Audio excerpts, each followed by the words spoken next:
안녕하십니까. 서울대학교 경영대학 한정석입니다. 오늘은 레버리지와 불완전 자본시장이라는 주제로 강의를 하도록 하겠습니다. 오늘의 강의 목차입니다.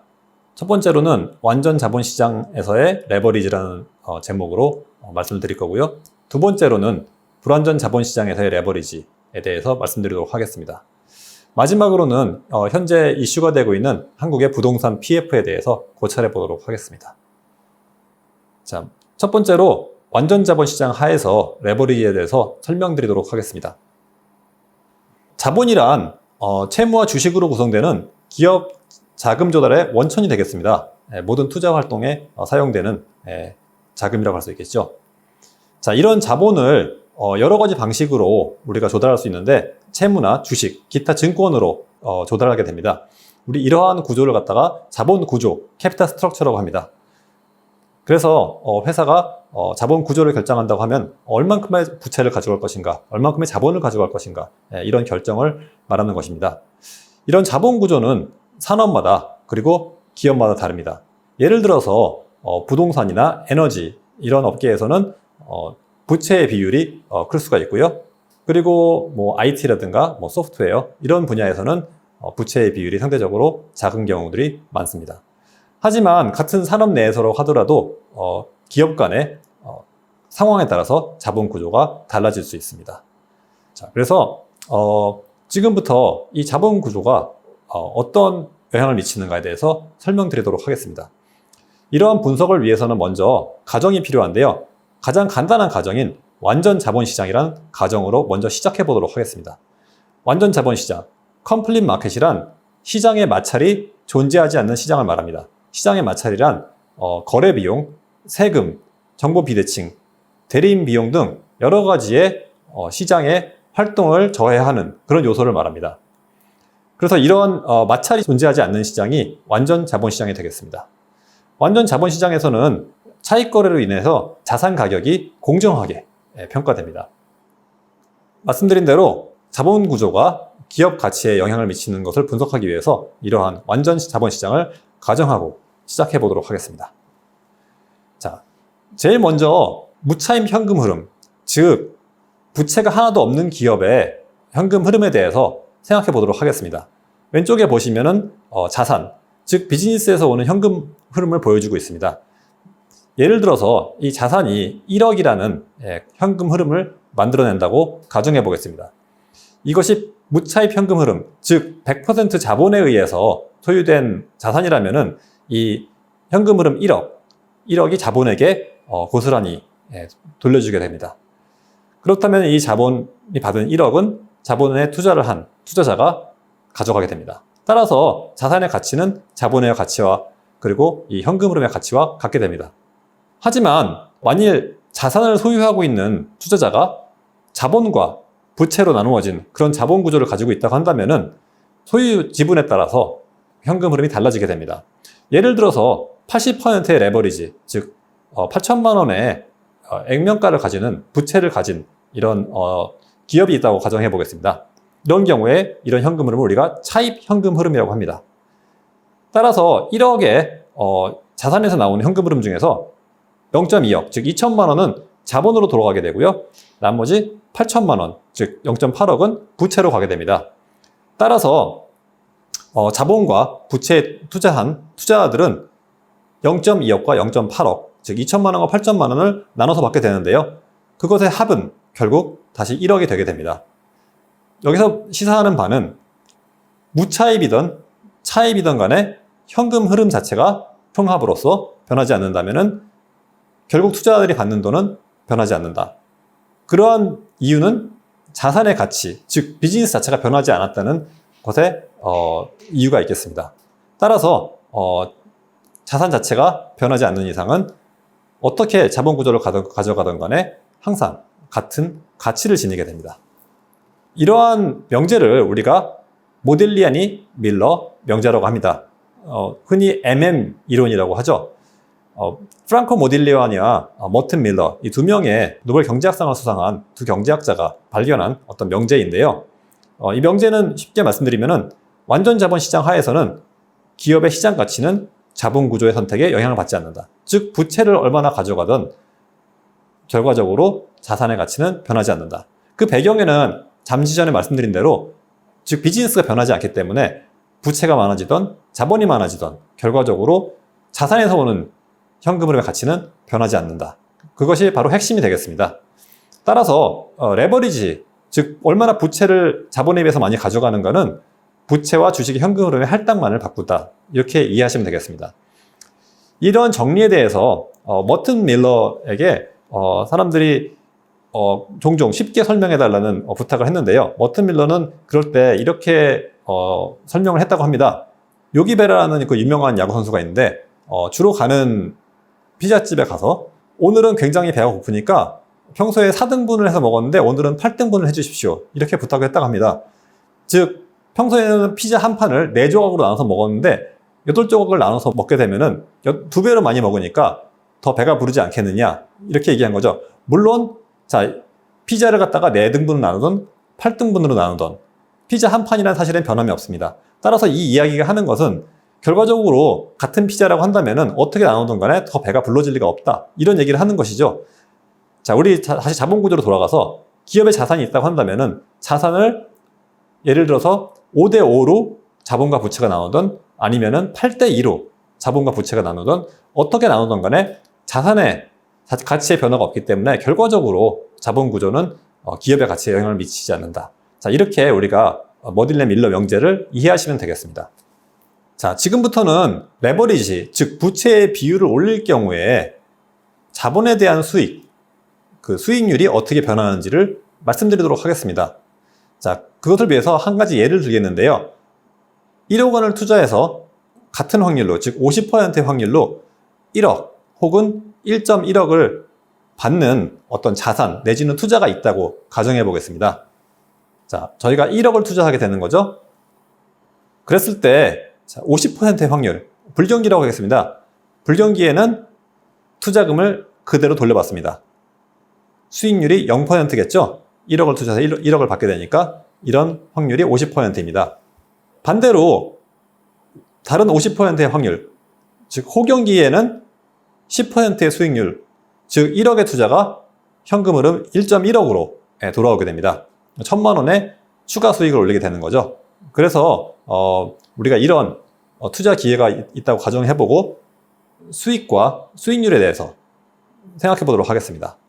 자, 말씀드린 대로 50%의 확률로 불경기, 50%의 확률로 호경기. 자, 이렇게 두 가지 상황이 주어지는데요. 여기 지금 그래픽 화면으로 저희가 이걸 표현해 봤는데요. 1억을 투자해서 자, 불경기에 1억, 호경기에 1.1억을 받게 됩니다. 말씀드린 대로 불경기에는 1억을 투자해서 그대로 1억을 돌려받기 때문에 0%의 수익률, 호경기에는 1.1억을 돌려받기 때문에 10%의 수익률을 갖게 됩니다. 자, 불황과 호황의 현금 흐름 비율이 1대 1.1로 주어지게 됩니다. 자, 그런데 자본으로 100% 투자하는 방법 외에 저희가 레버리지를 취해서 투자하는 방법을 생각해 보겠습니다.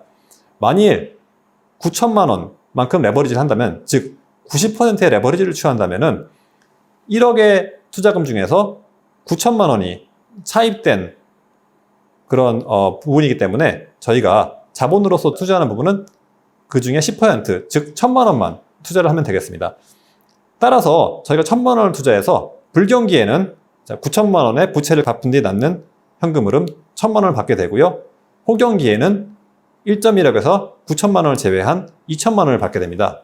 자, 이것이 지금 오른쪽에 보여지는 90%의 부채 레버리지를 가진 투자의 수익과 수익률을 보여주는 그림이 되겠습니다. 자, 불경기에는 0.1억, 1,000만 원을 받게 되고요. 호경기에는 0.2억, 2천만 원을 받게 됩니다.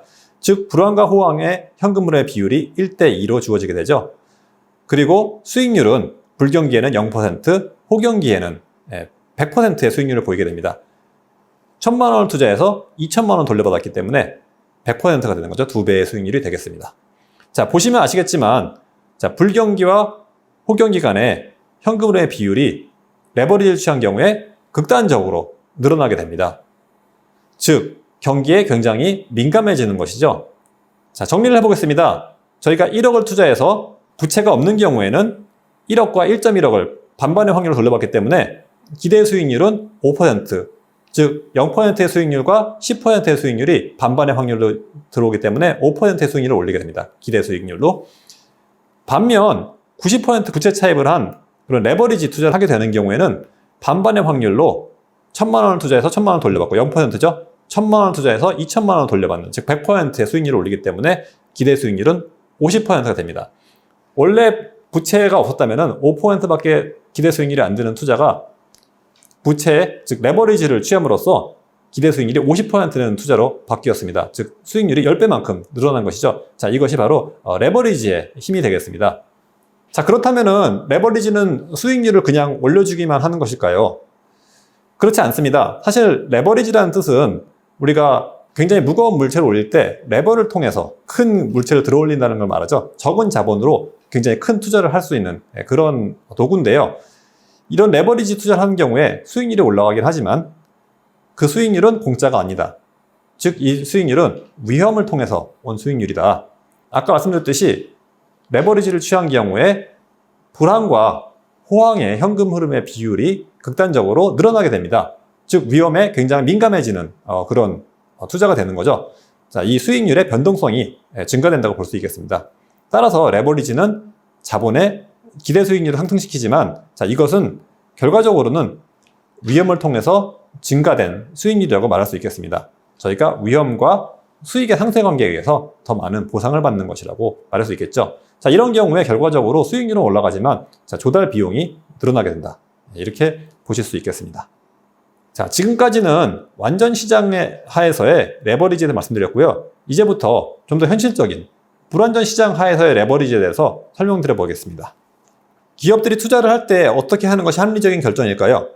수년제 가치가 양이되는 투자를 하는 것이 합리적인 결정입니다. 수년제 가치란 투자의 편익과 투자의 비용 간의 차이를 말합니다. 즉, 수년제 가치 NPV가 양이라는 것은 시장 가치로 말했을 때 기업의 가치 혹은 부가 증가된다는 것을 의미합니다. 따라서 NPV가 양이라면 반드시 투자해야 되는 기회가 되겠습니다. 따라서 편익과 비용의 차이, 즉 NPV가 양인 경우에는 기업들은 투자를 하게 됩니다. 그리고 시장이 완전하다면 모든 자산의 가치가 시장 가격에 의해서 결정되고 가격은 항상 올바른 가치를 반영하기 때문에 이러한 NPV의 양수인 투자를 하는 기업들의 활동에 의해서 리소스, 즉 자원이 올바르게 배분되고요. 그런 시스템을 통해서 우리가 자원을 효율적으로 배분하게 됩니다. 이런 걸 우리가 보이지 않는 손이라고 하게 되죠. 하지만 말씀드린 대로 현실적으로는 시장이 완전하지가 않습니다. 시장이 불완전한 경우가 대부분이죠.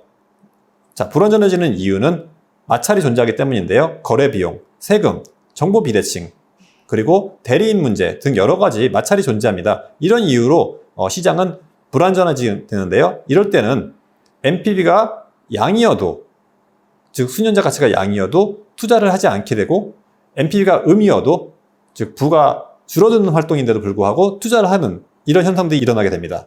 즉 보이지 않는 손이 실패하게 되는 거죠. 불완전 시장하에서는 최적의 자원 배분에 실패하게 됩니다. 자, 그래서 지금부터는 레버리지가 불완전 시장 하에서 어떤 영향을 미치는지 저희가 살펴보도록 하겠습니다. 요약해서 말씀드리면은 레버리지는 불완전 시장 하에서 자산의 가치를 변화시킬 수 있다. 자, 그런 이유는 여러 가지 있을 수 있는데요. 대표적으로 대리인 비용에 대해서 생각해 보도록 하겠습니다. 자, 대리인 비용에는 여러 가지 있을 수 있지만 채권자와 자본 소유자의 이해상충에서 비롯되는 대리인 문제에 대해서 집중적으로 살펴보도록 하겠습니다. 자, 두 가지의 큰 문제가 일어날 수 있는데요. 하나는 과잉 채무, debt overhang 문제고요. 두 번째로는 위험 이전, reshifting 내지는 asset substitution이라는 문제가 있을 수 있습니다. 자, 먼저 과잉 채무는 과도한 채무로 인해서 NPV가 양수인 사업 기회에 투자하지 않게 되는 현상을 말합니다. 위험 이전은 반대로 과도한 채무로 인해서 NPV가 음수인 위험한 투자를 하게 되는 현상을 말합니다. 자, 지금부터 과잉 채무와 위험 이전에 대해서 좀 더 자세히 살펴보겠습니다. 먼저 과잉 채무로 인한 투자의 왜곡을 살펴보겠습니다. 예를 들어서 5천만 원을 투자해서 6천만 원을 받는 투자 기회가 있다고 가정해 보겠습니다. 이런 경우에는 5천만 원의 비용에 6천만 원의 수익이 들어오기 때문에 NPV가 1,000만 원, 즉 양수가 됩니다. 따라서 NPV가 양수이므로 반드시 투자해야 되는 기회가 되겠습니다. 하지만 과잉 채무하에서는 자산의 가치의 증가가 채권자에게 귀속됩니다. 즉, 주주 입장에서는 투자의 NPV가 음수가 될 수 있는 그런 현상이 나는 거죠. 따라서 레버리지가 높은 기업은 심지어 가용 자본이 있더라도 투자를 꺼리게 되는 그런 현상이 일어나게 됩니다. 자, 좀 더 자세하게 말씀드리면은 저희가 채무가 2억인 기업이 있다고 가정해 보도록 하겠습니다. 불경기에는 현금 흐름이 1억이고 호경기에는 현금 흐름이 3억이 나는 기업이 채무가 2억이 있다면은 불경기에는 채무 2억을 다 갚을 수 없기 때문에 자본으로의 현금 흐름은 0이 됩니다. 반대로 호경기에는 현금 흐름이 3억이 되기 때문에 채무 2억을 갚고 자본으로 현금 흐름이 1억이 발생하게 됩니다. 이런 경우에 만약에 기업이 5천만 원을 투자해서 6천만 원의 현금 흐름을 받는 투자가 있다고 한다면요. 불경기에도 6천만 원을 받게 되고 호경기에도 6천만 원을 추가로 받게 되는 거죠. 하지만 여기 보시듯이 채무가 2억이 있기 때문에 불경기에는 총 합이 1억 6천만 원의 현금 흐름, 즉 2억의 채무를 갚을 수 없는 그런 현상이 나게 됩니다. 따라서 자본으로의 현금 흐름은 0이 되게 되는 거죠. 반대로 호경기에는 현금 흐름이 3억이 있고 6천만 원의 추가적인 수익이 있기 때문에 채무 2억을 갚고 1억 6천만 원을 받을 수 있게 됩니다.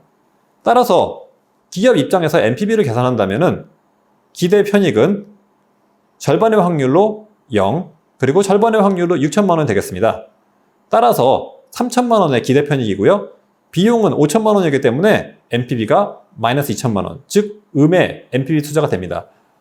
원래는 양의 NPV 투자였는데 채무가 2억이 있었기 때문에 그러한 이유로 기업의 주주 입장에서는 NPV가 음인 그런 투자가 돼서 투자를 꺼리게 되는 거죠. 자, 여기서 일어나는 현상은 실제로 이 투자 자체는 좋은 투자였지만 투자에서 오는 수익이 채권자에게 돌아오기 때문에 자본의 소유자, 즉 주주는 이런 투자를 꺼리게 됩니다. 이런 것을 우리가 뎃 오버행 내지는 과잉 채무라고 부르고 있습니다.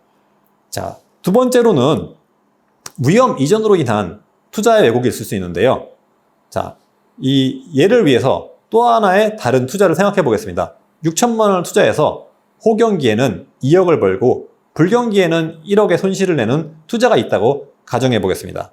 이런 경우에 이 투자는 NPV가 절반의 확률로 1억 원의 손실, 절반의 확률로 2억 원의 수익을 내기 때문에 5천만 원의 기대 수익을 냅니다.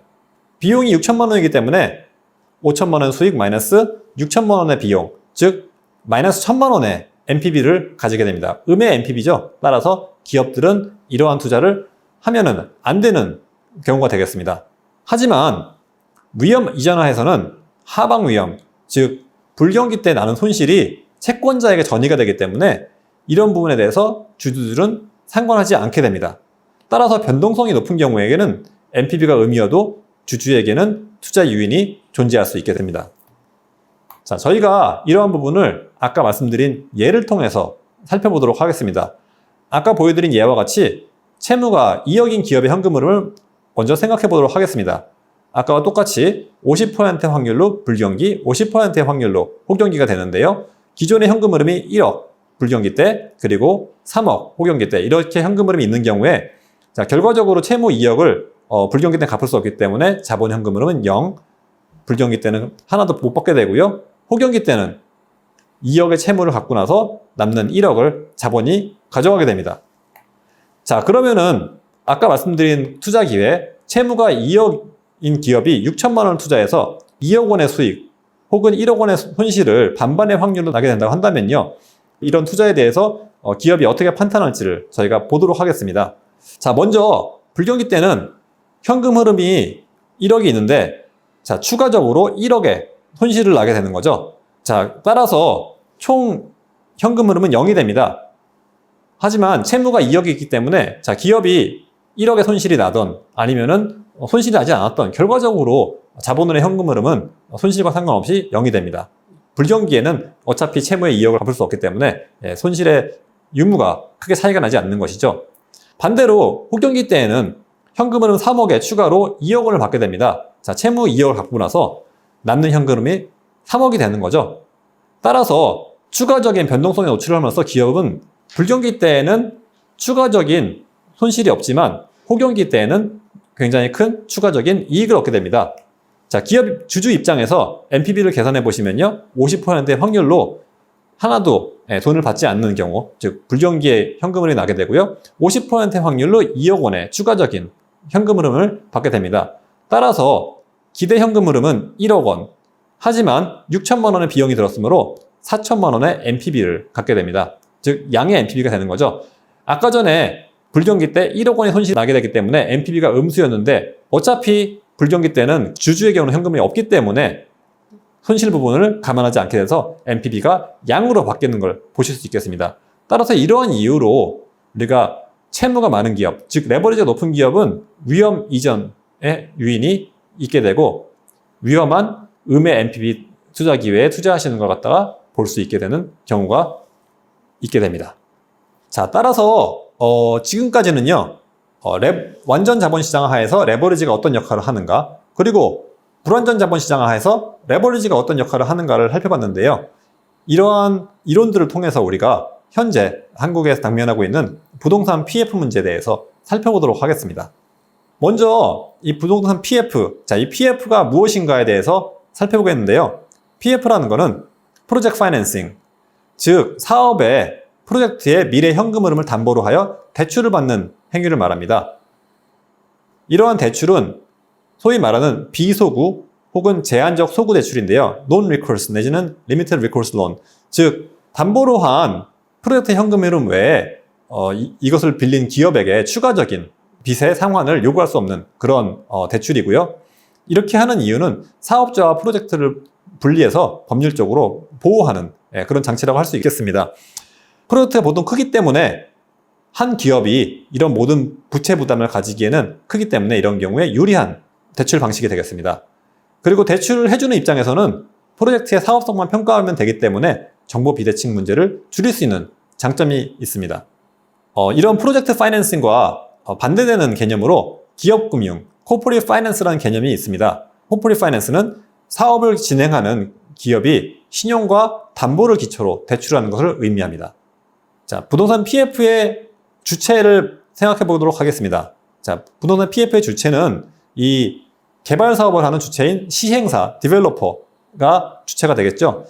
하지만 이 시행사들이 직접 하기도 하고 보통은 SPC라는 특수 목적 회사를 통해서 추진을 하기도 합니다.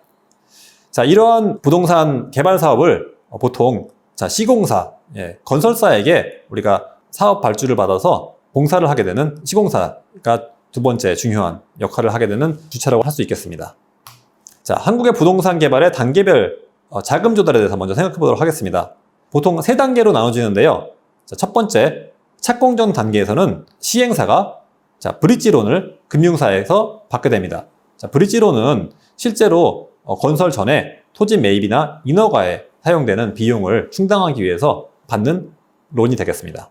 자, 토지 매입과 인허가가 끝나게 되면은 두 번째 단계인 공사 단계로 들어가게 되는데요. 이때부터 본격적인 본 PF가 시작되는 것으로 보실 수 있겠습니다. 따라서 이때부터 본 PF 대출을 받게 되는데요. 이 본 PF 대출은 브릿지론을 상환하고 초기 공사비를 사용하는데 들어가게 됩니다. 공사가 진행되면서 분양대금을 받게 되는데요. 이 수분양자로부터의 분양대금은 공사비와 그리고 본 PF의 일부를 상환하는 데 쓰이게 됩니다. 마지막으로 세 번째 단계인 준공 후 단계에서는 입주가 이루어지게 되는데요. 이때 입주 잔금이 치러지게 되고요. 이 입주 잔금으로 본 PF를 상환하고 그리고 수익을 실현하게 됩니다. 보통 PF 개발이 평균 5년 이상의 시간이 걸린다는 생각하면은 이런 단계에서 여러 가지 매크로 환경의 변화라든가 이러한 이유로 사실 여러 가지 위험이 발생할 수 있는 소지가 있겠습니다. 자, 이러한 PF의 사실 추진은 한국의 특수성이라고 할 수 있겠습니다. 사실 다른 선진국과 비교해서 한국의 PF는 높은 레버리지를 가지고요. 보통 일반적으로 시행사가 2%에서 5%의 자본금을 가지고 시작하기 때문에 결국 95%에서 98%의 레버리지를 가지는 일반적인 형태고요.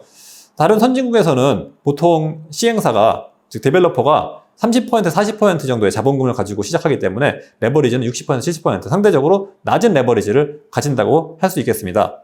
그리고 본 PF로 바로 시작을 하기 때문에 아까 보셨던 한국에서와 같이 여러 단계의 PF의 어떤 추진이 없기 때문에 훨씬 더 간단한 그런 형태고요. 따라서 그 중간 단계에서 오는 위험이 상대적으로 적다고 할 수 있겠습니다. 한국에서는 레버리지가 95%, 98% 굉장히 높은 레버리지 시행사가 가지기 때문에 일반적으로 시공사의 신용 보증을 받는 것이 일반적입니다. 따라서 PF의 원래 특성인 프로젝트의 현금 흐름에 기대는 담보하는 그런 대출이 아니라 결과적으로는 건설사의 신용에 기댄 그런 대출이 이루어진다고 할 수 있겠습니다. 자, 마지막으로는 한국의 특성으로서 수분양자의 대금으로 대출 상환 및 공사 대금을 사용하는 그런 일반적인 관행을 보실 수 있습니다. 이러한 현상은 다른 일반적인 선진국에서는 보실 수 없는 그런 현상입니다. 자, 따라서 우리가 이런 한국의 PF의 특수성을 생각해 보게 되면요. 한국의 투자는 PF의 성격을 지니고 있지만 사실상 시공사의 신용을 기반으로 한 CF, Corporate Finance라고 우리가 생각해 볼 수 있겠습니다. 자, 따라서 이런 한국의 부동산 PF의 문제에 대해서 생각해 보기 위해서는 가장 그 핵심인 높은 레버리지에 대해서 생각해 보아야 합니다. 자, 이런 과도한 레버리지는 여러 가지 문제를 일으킬 수 있지만 우리가 생각해 봐야 될 점은 레버리지 자체가 근본적인 문제는 아니었다. 자, 그렇게 되는 이유에는 모딜리아니 밀러 정리가 바로 그 근본에 있습니다. 시장이 만약에 완벽했다면, 완전한 시장이라면 자산의 가치는 레버리지와는 무관한 것이죠. 따라서 레버리지가 문제가 된다면 높은 레버리지 자체가 문제가 아니라 시장의 불안정성과 그것이 합쳐졌기 때문에 문제를 일으킨다는 걸 이해할 필요가 있겠습니다. 자, 한국 부동산 PF는 따라서 불안전 시장 하에서 문제를 일으키게 되는데요. 시장이 불안전한 경우에는 과도한 레버리지가 위험 이전과 과잉 채무를 일으키기 때문에 여러 가지 문제를 일으킬 수 있다. 만일 시장이 완벽했다면 모딜리아니 밀러 명제에 의해서 자금 조달의 방법의 차이가 있을 뿐 실제 자산 가치에는 영향이 없기 때문에 다른 문제를 일으키지 않을 수도 있었다. 하지만 자, 우리가 실제로는 마켓이 시장이 불안전하기 때문에 여러 가지 문제를 일으키게 되는데요. 먼저 대표적으로 과잉 채무의 문제가 일어난다. 자, 아까 말씀드린 대로 레버리지가 높다면은 투자 성과가 채권자에게 귀속되기 때문에 주주들이 아니면 기업이 투자를 기피하게 된다. 즉 NPV가 양수인 투자가 있음에도 불구하고 투자를 회피하게 되는 현상이 일어나는데요. 이런 과잉 채무가 심해질 경우에는 부동산 시장에 시장 침체를 가져올 수 있다. 따라서 충분한 사업성이 있음에도 불구하고 많은 업체들이 투자를 꺼리게 되면서 전반적인 경기 침체로 진행될 수 있는 그런 위험을 가지고 있다고 할 수 있겠습니다. 자, 두 번째로는 위험 이전의 문제가 있는데요.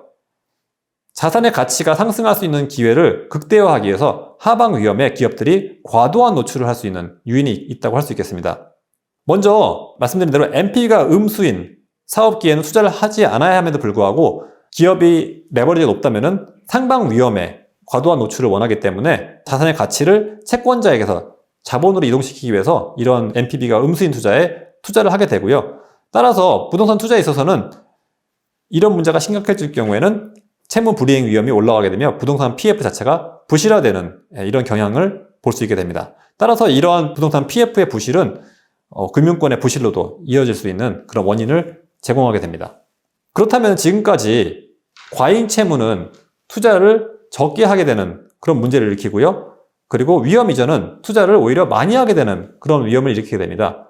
그렇다면 이 두 개가 상충되는데 이것이 그러면 어떻게 같이 발생되는지를 살펴보도록 하겠습니다. 자, 최근 연구에 따르면요. 여러 가지 연구가 있었지만 예를 들어 체넨 만소 앤 2017년 연구에 따르면은 호경기에는 위험 이전에 위험이 커지고요. 불경기에는 과잉 채무의 문제가 대두가 된다. 즉 경기가 좋을 때는 상방 위험의 노출을 위해서 기업들이 NPV가 음수지만 사실은 더 변동성이 큰 그런 투자를 추구하게 되고요.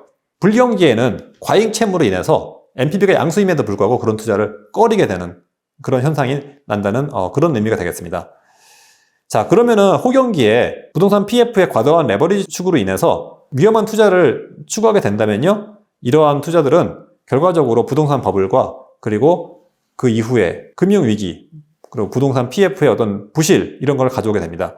자, 이런 연구를 최근 연구, 제 연구인 2015년 연구에서 보여줬고요.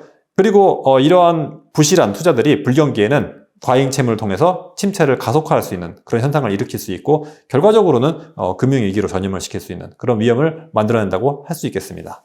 자, 그러면은 현재까지 말씀드린 내용을 요약해 보도록 하겠습니다.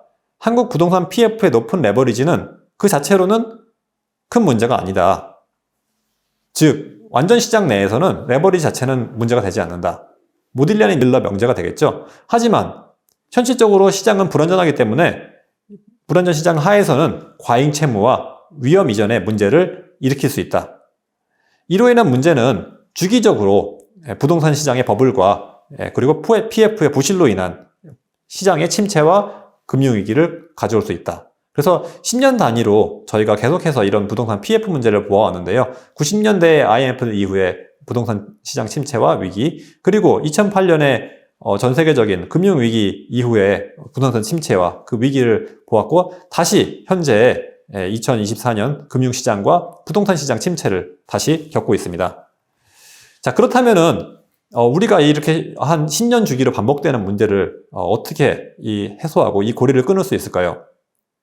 자, 이것을 위해서는 저희가 여태까지 살펴본 것과 마찬가지로 레버리지의 완화가 필요하다. 그리고 불안전 시장의 해소가 필요하다. 그렇게 우리가 말씀드릴 수 있겠습니다.